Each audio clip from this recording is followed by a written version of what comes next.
Hello guys, good morning, welcome back to the Knitting Expat Podcast channel. My name is Mina and yeah, welcome. And I'm coming to you today from my home office slash guest room slash room of requirement. This room is many a thing. But yeah, so this is the corner of the room with my desk and stuff, and I've just gotten done this past weekend. Today is Wednesday, something of September, mid-September, 16th, 17th of September, something like that. And I've just gotten done teaching for Vogue Knitting Live this last weekend online. And one of the things, one of the students actually asked if I would do a video about my favourite knitting books, because we were talking about knitting books for garment knitting and stuff in my pattern hacking class. And I said, yeah, actually, you know what? I can do that. That is easy. I have my coffee with me, so it's sort of like first thing in the morning for me. It's not super early, but it's first thing in the morning, so I'm still a bit croaky. Just having my first coffee of the day, so I'm still like waking up. Oh, and Hugo's in here, so he might make an appearance at some point. So I have a stack of knitting books here next to me. These are by all means not everything. As you can see, part of my shelf behind me, I say shelf, it's actually a really wide windowsill that I use as a bookshelf. And there behind me, there you go.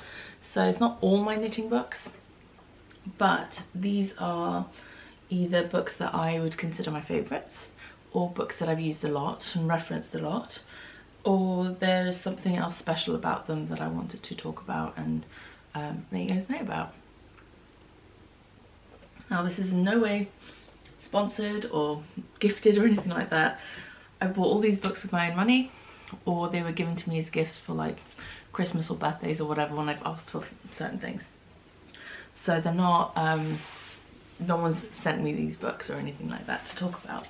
And I've had most of these books, I'm trying to look, I think most of these books I've had for a very long time. A few are more recent editions, as in the last year or so, but most of these books I've had for pretty much as long as I've been designing. I've had a lot of these books. Okay, so first up, and I'm pretty sure I've talked about this book before, but this is 250 knitting stitches, essential knitting stitches with charts. And I think, if I'm not mistaken, this is actually the very first knitting reference book I ever purchased. And I bought this in a bookshop in Dubai when we were still living there. And yeah, this was the very first knitting book I ever bought. I'd already purchased a few others, but I'd had them sent to my parents' home in the UK, so I didn't have them at the time. But this was the first one that I bought in person, or the first one I had physically in my hand. And I really love this book. It's only 250 stitches, but they're really useful ones. A lot of them are really, and you can see I've like tabbed a lot of them even down the side as well, and there's a lot of tabs I've removed now that I don't need those references anymore. But a lot of these stitch patterns I've referenced, and some I've used in designs and things like that. A lot of the time, sometimes I'll use the stitch patterns as they are and incorporate them into a pattern I have in mind. Other times the stitch pattern's the starting off point, and then I'll design something around it. And other times I have something in mind, the stitch pattern I like the look of, but then when I swatch it in the design it doesn't quite look right, so then I modify it. So I actually end up doing that more often than anything else. More often than not with stitch dictionaries, I use them as inspiration and sources for ideas, but very rarely do I just like straight use the exact same stitch pattern in a design. A lot of the time there's I modify a lot of elements, or I modify something to fit what I'm looking for exactly. But yeah, so I really like that one. And like it says on the cover, it has written instructions, and it also has charted instructions for the ones for all of them. So you got the written out instructions and the chart, and then you've got the swatch showing you what it looks like. So it's a really good book, really clear. I like the fact that it's in colour, and yeah, I really like this one. Highly recommend. And it's not too overwhelming with only 250 stitches. It's not like overwhelming with too many options either. and go from my oldest to probably one of my newest books. In this pile, I think this is the most recent book I purchased. So this was Knitting Ganseys by Beth Reinsel, Techniques and Patterns for Traditional Sweaters. Apologies if I pronounced any names incorrectly. So I bought this around the time when I was thinking about designing the Gardener's Gansey sweater for my husband. And I just wanted to learn a bit more about the history behind Ganseys, the construction style and methods, and some of the different design elements and things like that. I just wanted to have a better understanding of all of those things before I started designing the sweater. And it's really interesting because it does go a little bit into like what is a Gansey, some of like the different design variations and different options, and there's a bunch of different designs in here as well. And then there's chapters based on like each of the different body part elements as you're knitting. So let me see if I can find some good examples. So yeah, there's information about the history of Ganseys. And so if you don't know, Ganseys, a lot like Aran sweaters, traditional Aran sweaters, were designed for fishermen, for people working on boats and stuff like that. So, and their traditional construction would be drop shoulder construction, and a lot of the time they would also have a underarm gusset included as well, and that gave extra fabric around that area, so you know you could reach and you can move around and you can do stuff without it stretching the sweater and without the sweater being in the way. And yeah, it goes into the different elements of the construction and stuff, so it was a really good reference book, a really good like learning book for me. And there are very few knitting books I can say this about, but I pretty much read this book cover to cover, minus the actual patterns. I didn't read those in full, but I did glance over them. There's a bunch of different really interesting designs. Some are more traditional looking, some are a little bit more modern, and it was just interesting. There's a bunch of she also includes a bunch of like stitch patterns or motifs essentially, because most Gansey patterns are knit purl patterns. And yeah, so it was a really good book to read over, and it gave me a lot of really good ideas and just gave me a bit of a better understanding of the history and the traditions behind it. However, the sweater I ended up knitting for my husband is not a traditional Gansey in the style of this book or in the style of traditional Ganseys. It was good to have that understanding, but ultimately my husband didn't want a drop shoulder, he didn't want an underarm gusset, and he didn't want such a loose fitting garment either. I mean, obviously he still has some positive ease, but he really wanted a satin sleeve type look. So something that he didn't want too much bulk around the underarms. So we went with a slightly different design, but it was heavily inspired by traditional Ganseys. So yeah, that book I found really useful. Not a book that I think everyone needs, but if you are interested in Ganseys, definitely a good one. I think there's 12 knitting projects in this one, if I'm not mistaken. There's a lot. 1, 2, 3, 4, 5, 6, 7, 8, 9. Okay, so there's 9 projects, but there's a lot of information in here that you could just design your own based on the information in this book. So I highly recommend that one if Ganseys in particular is of interest to you. Okay, I will, if I remember, I will try and remember to link all of these books in the description box below so you can find links to them directly. So next up, we actually have a pair of books that kind of go together. So this is the first one, Up, Down, All Around Knitting, and this one is an old one I've had for a long time, one of the earliest knitting stitch dictionaries I had. And as you can see, I've tabbed it all up. This is another stitch dictionary that has over 150 patterns.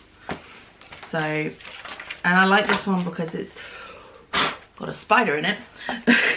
Not because of that, no, because it's spiral bound. So you've got the spiral bound, so it sits flat when you're working from it, which is nice. It's a little bit bulky overall, but again with this one, it gives you instructions for both flat and in the round knitting, which is nice, and it also gives you the corresponding charts where relevant.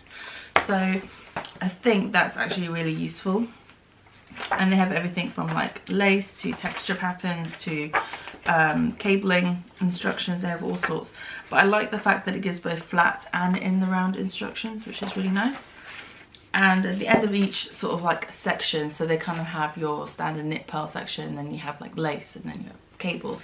At the end of each of those sections there's a project as well, where you can incorporate some of those stitch patterns. And there's also some colour work sort of designs in here as well that you can use.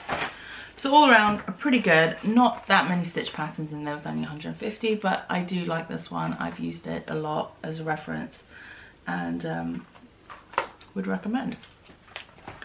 Then following on from that one is the second book in the set. So there's two of these. There's obviously, this is the second one that was published. So there's another 150 stitch patterns in this one.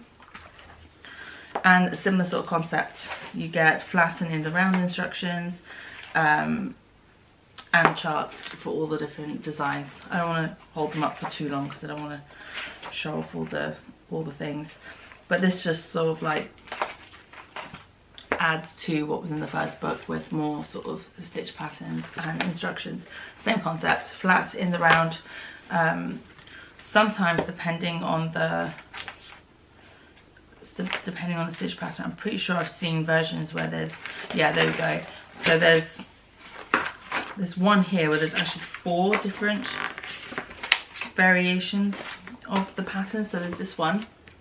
You have bottom up flat, bottom up in the round, and then you have top down flat and top down in the round. So there's 4 different variations for that one stitch pattern. That's not the same for all of them. A lot of them is just 2, flat and in the round. But some of them where it's relevant, I guess, they also include bottom up and top down instructions as well, if they're different. So that's good to know. It's very comprehensive. I think these 2 stitch dictionaries, if you're new to designing, or you have a hard time visualizing how to turn instructions written to be knit flat into knitting in the round, then these are really good options because it takes some of that guesswork out of the situation for you. So I do recommend these ones. So these are by Wendy Bernard, both of them. So yeah, recommend those. Another book I highly recommend is this one. This is the Knitter's Handy Book of Top Down Sweaters by Anne Budd. So it's kind of like a recipe for different sweater constructions. So you have everything from a yoke, saddle shoulder, set-in sleeve, and raglan. These are 4 different sweater styles, and you get essentially, where's the, trying to find the chart so I can show you. Okay, so you get child sizes and then you get a range for adult sizes. Now it's not the most size inclusive, it only goes up to 54-inch chest circumference, but it's a starting off point. So the child sizes go from 26 inches to 34, so it doesn't go that small. The range is from 26 inches up to 54 inches. So not the most exclusive range of sizes, but like I said, it's a starting off point. And there are some sample patterns in here as well, but the way that the actual instructions are laid out, it's like a bunch of charts, a bunch of tables, and then based on the size you're knitting, the gauge you're knitting at, you can cross-reference and figure out your stitch counts as you go along. So this is a good one if you like to knit your own sweaters without going off of a pattern, but you just want guidance for stitch counts and stuff. This is not a bad one to look at. Like I said, it's not the most size inclusive, but it is a good one. And this is another one that I bought in Dubai because it still has the price tag on it. So so yeah, I got this one in Dubai as well. So this is another really early knitting book for me. And I have referenced this a lot with some of my sweater designs as well. I haven't used it like straight through or whatever, but it's been a really good referencing point when I needed to like double check something. Okay, some more stitch dictionaries. I've got these two that I also really like and use a lot. So we have this one, 400 Knitting Stitches by Potter Craft. And this one is, I like this one. I'm just not a huge fan of the way the instructions are written out. So for example, here you'll see for this cable, the instructions are just written out as a solid paragraph. They're not divided line by line for each row of instructions. So it can be a little bit cumbersome when you're trying to read it and knit a sample or knit anything. So you always have to rewrite it out. You do get little charts for some of them, but the charts are quite tiny. So if you don't have great eyesight, it can be hard to see. Plus pretty much all of the samples in the book are knit out of this sort of like cream natural yarn, which is fine. But there again, if you are having a hard time seeing, then it can be hard to tell sometimes with the stitch pattern. So it's not the best in that regards. But there are some really good stitches in here, stitch patterns in here that I haven't seen in other books. So definitely one I would recommend. And much like with the other stitch dictionaries, it's just a really good reference book. Sometimes if I'm lacking inspiration, it's a good one to look at. Just stitch dictionaries in a general are great to like flick through and just get an idea or get some inspiration. And this is another one, Super Stitches Knitting by Hemingway. I like this one.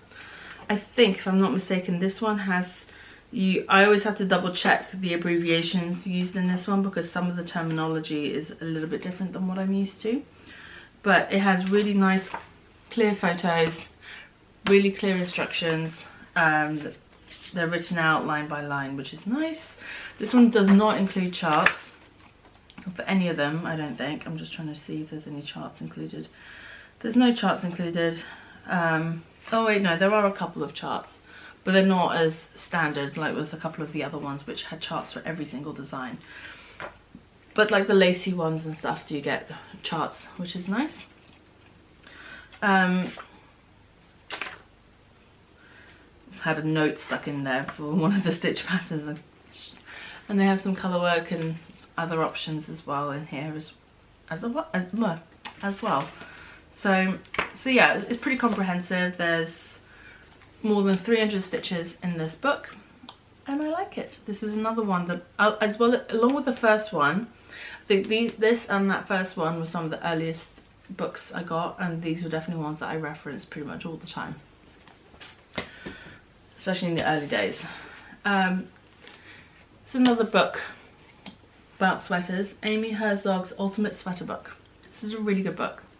I've used it as reference just to understand certain aspects of sweater construction, and specifically around necklines and stuff. For me, that's always been a bit of a sticking point, I guess. The thing is with this book, this is a great book if you like knitting your sweater in pieces. If you know me, you know I pretty much knit all my sweaters as seamless designs. So this book is very much geared towards sweaters that need constructing after the fact, that need to be seamed together, which is just not really my cup of tea. However, if that is your cup of tea, and I know plenty of people do enjoy that,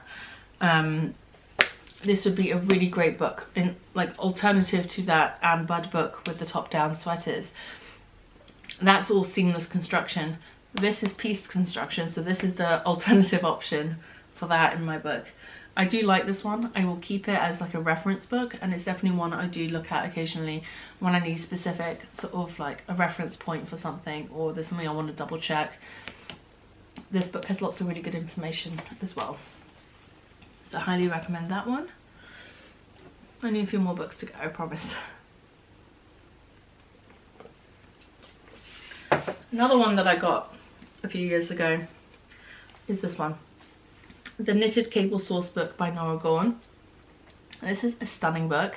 Just in and of itself, the cables in here are just absolutely beautiful. There's some really stunning cables. I mean, that one is just so beautiful.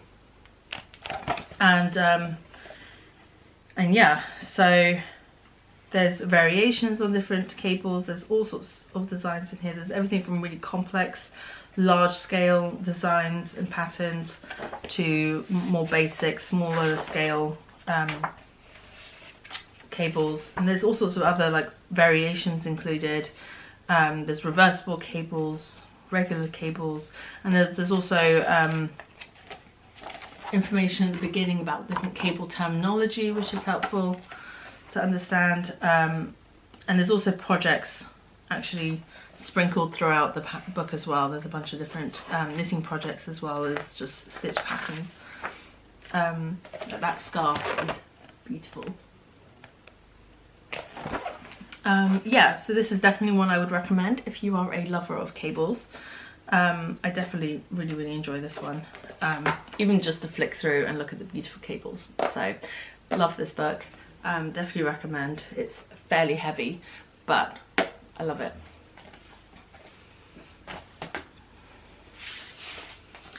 This is probably the newest stitch dictionary in my library, which has been lovingly decorated by my child. She's, I don't know if you can see, she's drawn all over it and all down. Anyway, it is what it is. I found her in my office one morning just colouring on my stuff, and I'm like, what are you doing? This was a while ago, but she knows now not to do that. So this one is 750 knitting stitches. This is the largest stitch dictionary that I have, and it is fairly comprehensive. It has a lot of different stitch patterns in it. Lots of cables, lots of lace, lots of texture.